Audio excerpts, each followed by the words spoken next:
Good morning, world from Dapper. We're about to do something pretty risky.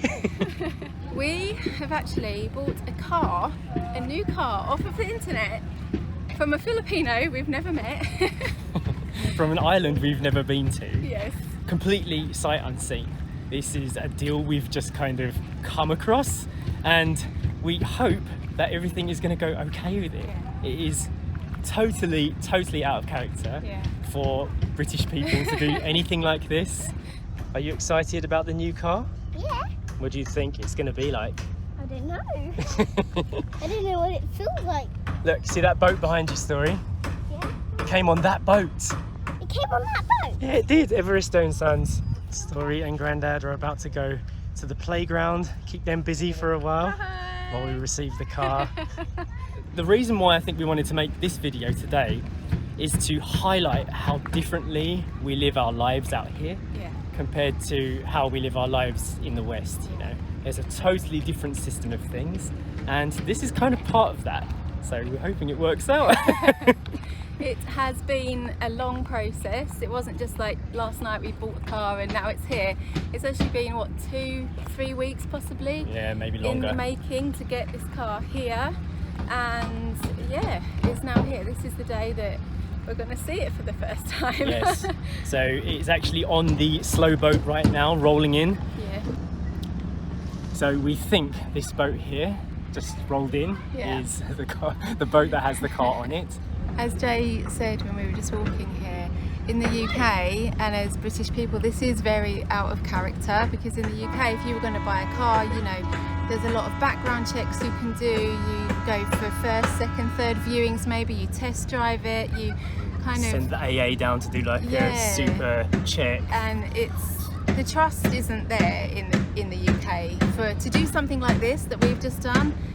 I don't think you would ever do. Like, you wouldn't really buy a car from another part of the country, another region, and just have it shipped to you without seeing it. Especially not with like mechanics and car dealers and stuff like that. There's this kind of, I don't know, stigma that you cannot trust a mechanic. You cannot trust somebody like to send money like bank to bank, you know. There's always a wariness and a bit of apprehension, or it's also a cultural thing, because I feel like we were, at least in our generation, raised to not just trust everyone you meet, always question what somebody's motives are, and it rubs off on you. It really does, especially when we're in the West. We would not do this because we just don't trust as many people. Whereas when you've lived in Asia for a bit and you see how things are done here culturally, it is a different story. You feel so much more trusting. I know that sounds a little bit like naive, but if you do enough research and if enough people can back up that somebody is legit, then you do believe that that is true. Like, we've done other things here in the past where we've done a little bit of a trust exercise and it's paid off. So this is probably the biggest trust exercise we've done here in the Philippines so far. The idea that I've never met this guy, you know, but we do speak online, like, you know, almost every day. We've got other projects on the go. We send pictures to each other about stuff car related. So I feel like he's kind of already an online friend. So that's why we're doing this. And so far, so much has been done for us already. Like, so much trust has been kind of proven. So this is the last step, receiving the car here at the port and seeing it. Getting our new car that we will use for our future road trips here in the Philippines.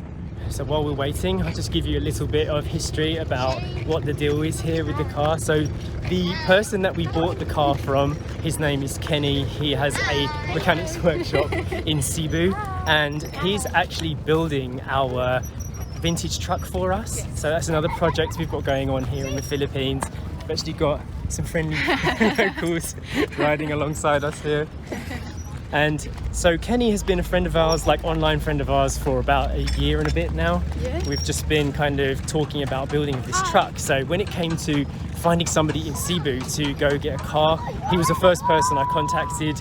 He went out looking for cars for us. Like, he literally gave up his days to drive around, you know, test driving cars, doing mechanical checks. Yeah. And I couldn't believe it. They didn't ask for any money or anything. Wasn't expecting anything for it in return, which is amazing.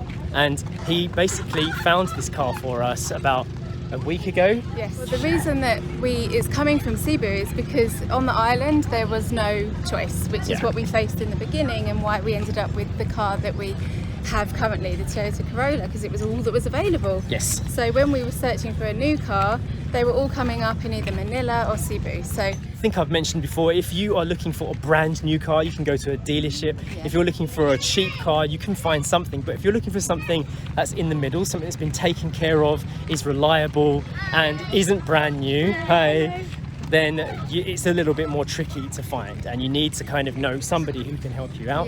And this is where Kenny got involved. Bye, TRB. See you, Siargao. So he has organised the shipping of the car from Cebu to Siargao, done all of the mechanical checks, and then our good friend June has picked up the car for us in Siargao and will be the one delivering the car to us today. Hopefully all is well. June seems to think all is well. Yeah, he seems pretty happy and positive, so I don't think he's had any issues on the journey over, which is good. And so we're about to find out if this is all going to pay off. Story's enjoying the playground at the moment. She's in there somewhere. We're going to grab her and go and get the car. There's Granddad, probably chasing Story around as she goes in through the labyrinth of mazes. It's a big playground, isn't it? Yeah, I can see her up there in in the greenhouse. Right, we'll give her a few more minutes and then we'll exit. Dad's melting in the heat. Yeah, it looks super hot in there. Okay, June has just given us the call. He has driven the car off of the boat and he's going to meet us at a restaurant in town. Are you nervous? I'm not nervous now, I'm excited. I mean, don't forget, we have not seen this car. I know, yeah. That was a bit of a risky move. Yeah. And this is the grand reveal. This is the big moment. Yeah. We haven't told anyone like what we've bought. Shall we go and see it? Yeah, I don't want him to be sitting around too long. So exciting. Yes. We've been waiting for this for a long time. It's going to open up a whole new world for us. We want to travel as a family with Poppy and Story and a lot, and we need a reliable car, so this is the way to do it. Just having some food in here. Hooray! June's on the island. Hey. Thank you so much for everything. I really appreciate it. Hello, sir. How are you? Yeah, hi. Story is just showing June her wobbly tooth. She's grown up a lot. Since the first time we travelled with June, I think Story's grown about 30 centimetres. We're just in a local restaurant here while June charges up for his journey back. I'm so grateful. The car is actually parked just outside, but I'll reveal that later. We'll show it later. It's just out there.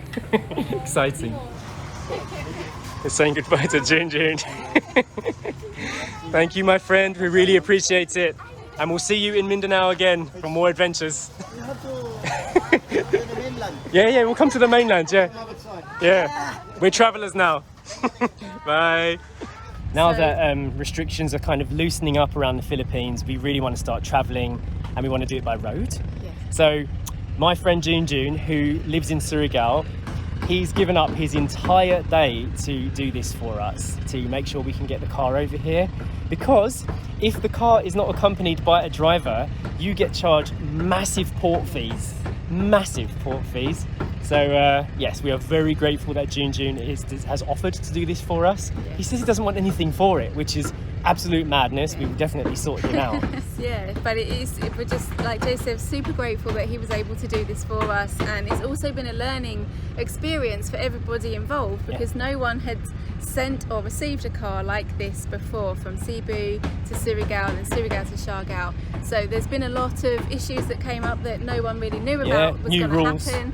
New management, port rules and things like that. So it's been a learning experience. And we now know if we ever do it again what to expect. Yeah, and how to bypass the massive fees. Yeah.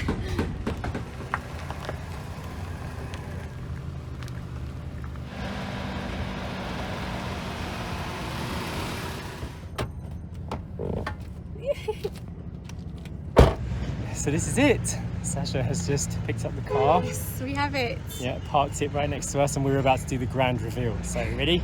3, 2, 1. Ta-da! This is it. This is our new ride, a Honda CR-V. Yes, Honda CR-V Generation 3. This is a 2011 model. It's got low kilometers on it. Yeah. It's pristine on the inside. Yeah, it's beautiful. We'll show it all in more detail, I think, on another video. Yes, and it is a manual, which apparently is very, very rare. Very rare, yes, yes. To get a car of this generation with a manual gearbox, you just can't find them anywhere, even in America. Yeah. So we're very, very happy about that. 6-speed manual. It's going to be good on fuel, going to be good on road trips. Yeah, I've just driven it the very short distance from the pickup from June to here, and it is lovely to drive, I have to say. I haven't tried it yet.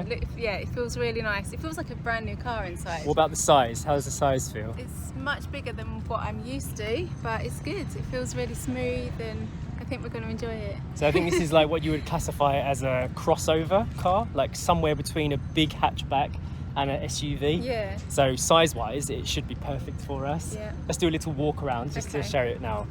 There we go. It survives the big journey from Cebu. Big shout out to my friend Kenny in Cebu, who organised the buying of this car, the painting of this car, everything, all of the everything that goes into bringing a car over from another island. I'm super grateful to all of our friends here in the Philippines that have made this happen. Yeah, no, I haven't stopped smiling, I don't think, so you can probably tell we're really happy with it. Oh, definitely. It's a lot better actually than I thought it was going to be. You know, you buy something that you've never seen before, you think there might be like some, you know, even cosmetics, you know, that you can't see in a photograph, but it's almost perfect. And we mentioned this in another video, but this is something like, as British people, we would never normally do. No. Buy a car from a mechanic on an island we've never been to before, someone we've never met before. Sending money, receiving the car. But here it is, the trust paid off, and we have our new vehicle, plenty of road trips ahead. And I can't remember the name of the colour, but it's like a sparkle grey. Sparkle grey, okay. It does look a bit more navy to me. You think so? Grey. I can definitely see a bit of blue inside the colour, and it's a bit dirty from its travels. It just got washed in Cebu, gone on 2 boats, and it's already filthy already, so it deserves a little bit of a spa treatment, I think. We'll give it a wash, and then adventures ahead, right? Yeah, exciting. So that is mission complete from us. Hope you enjoyed this video, and just looking forward to the things that we can do now here in the Philippines. We have the keys. And we'll see you in the next one. Bye.